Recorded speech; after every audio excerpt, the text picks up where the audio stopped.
The first corps of Davout during the invasion, when it started, 96,000 men, the single largest formation. I mean, it was practically an army. Yeah. And as you were saying, he was quite rigid and prone to rivalries. So I think the first one is obviously with Marshal Bernadotte, because Bernadotte did have orders to support him during the Jena-Auerstedt campaign, because while Napoleon engaged with the main Prussian army with the other marshals, uh, Davout and Bernadotte were supposed to come from their flanks to follow the Prussian rear, but Bernadotte never turned up, and that infuriated Davout. That when Bernadotte would later join against in the coalition against Napoleon, he requested specifically, like, I want my forces to face him specifically, no one else. Granted, in Yeah. the end, he just got the defense of Hamburg rather than ever participating in battle. I think they're both quite similar personalities. True, Bernadotte also very rigid and but also brilliant. yeah. And he also had a lot of rivalries with Marshals Ney, where because they and Murat, because he blamed and Berthier, like these guys are the top. The reason for Ney and Murat is it came to a head during the Russian invasion, where Davout specifically blamed these two for not doing enough to stop Napoleon from the advance. And with also Ney, they both kind of bickered on tactics, especially during the retreat when Ney said that Davout was not supporting him during the retreat because it was Ney's third corps that took up the rear guard for most of the action. Not to mention that's where he also got his title of the bravest of the brave. Yeah. And with Berthier, it was a more long-standing rivalry that they had because Berthier would be the guy translating Napoleon's orders in which are just kind of vague notions. And I'll get to that in a bit detail when I also speak. But he also felt like a lot of times that Davout felt like Berthier's orders are just like, the typical staff officer not looking at the ground reality. So that led to a lot of frequent clashes between them. So, yeah, but it's a great choice. Like, he is one of the best marshals, so Yeah. fair enough. Who do you have next for us? All right. My next one is Jean Lannes. My boy Uh, Lance. Sorry, yeah. that's I my mean, he is my you favorite can't. marshal. Yeah, but you can't not pick this guy. I mean, I mean, he has everything, right? He's as brilliant as Davout, as brave as Ney, and all that. Charismatic as well. Uh, I did write corrupt under weaknesses. I will see I don't. what you have to say on that. But Okay, yeah, you finish it. I'll get to it. yeah, Yeah. yeah. Yeah, but just generally brilliant. Like good at everything he does. And a brave frontline commander, inspiring his troops and all that.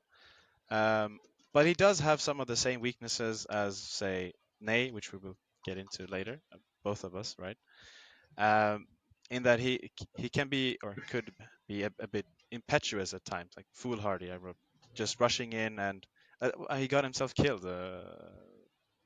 I mean that okay, that wasn't his fault, but he just happened to sit at the wrong place at the wrong time. But yeah, he did almost die many times. And I wrote corrupt because there was this one incident, right, where he was given a role and he had, severely mismanaged that his duties for personal gain. What do you have Actually, to say that for that? is not really the case. The evidence that we do know is he did not have that financial literacy for management of expenses, because at that incident in particular Yeah, is regards to the his position as the commander of the consular guard, where he went over budget yeah, drastically. And Lannes also was not really a big looter like several of the generals of the era. yeah. So he did not have that personal, enrichment capabilities as like Soult, Augereau, Massena were quite. known for. Yeah. And it was Augereau who bailed him out. So I wouldn't say it is corruption and embezzlement. It was just more like he was also still ultimately still a farmer's boy who Yeah. rose to the top in the military world. So he never had access to that kind of training for So you management. think it's incompetence rather than malicious intent? Yeah, I think it's more likely to that. But I guess he Sure. may not have even had the chance to even learn on it because if you're kind of fighting constantly for years, where do you really get that time? Yeah. I mean, I can accept that reasoning. I guess that corrupt part was tentative at best, but Yeah, and his personality, hot-tempered, fearless. hot tempered. That the Uh, guy had yeah, he had a temper. Yeah, exploded. yeah, It's before the Battle of Austerlitz, he felt Soult had insulted him, and this is just right before the eve of battle, and he demands to fight a duel with him yeah, on the spot. yeah. And Not the most pragmatic guy at times. nah, but one thing I do love about him is the simplicity of his command. He never really engaged in complex maneuvers if a simple maneuver would do, and that actually helps with speed. His forces were known to advance faster than most other Napoleonic Wars because of this. Yeah. I think if they were these guys were like professional wrestlers, he'd be the guy like getting the tables, ladders, and chairs all the time. But to your point is of his bravery is he led from the front. The siege of Ratisbon being an example of him literally picking up a ladder and wanting to run when his men would not go into the fight, Yeah. where he shouted like, "I'll show you that before I was a marshal, I was a grenadier and still am." Now that's quite a ballsy move, Yeah. and he did have the genuine love of all his men. They'd go out of their way to risk risk their lives for him, I and mean, that's really a he's really the full package, right? I mean, yeah, everything you could ask for, and it's a shame that he died.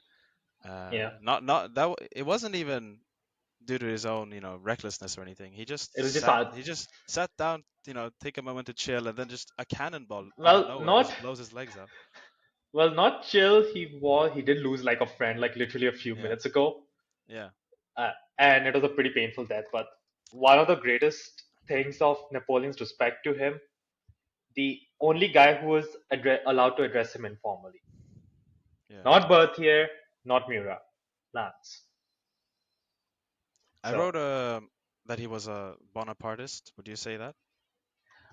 yeah, I think I could say that. I mean, he was fighting with him since Italy. Yeah, Like many of them, they joined the revolution, right? Because you had to be a loud support of the revolution in the early stages to even for sure. not get executed and join the army.